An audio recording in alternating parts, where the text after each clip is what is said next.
বন্দি হইয়া মনোয়া পাখি হায় রে কান্দে রইয়া রইয়া।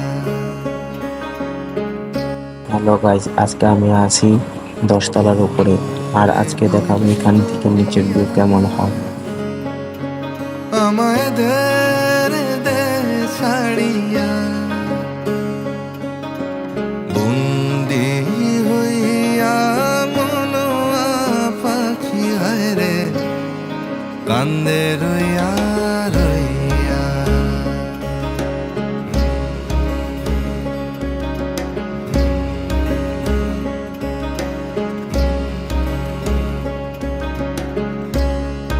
গাছের মানুষ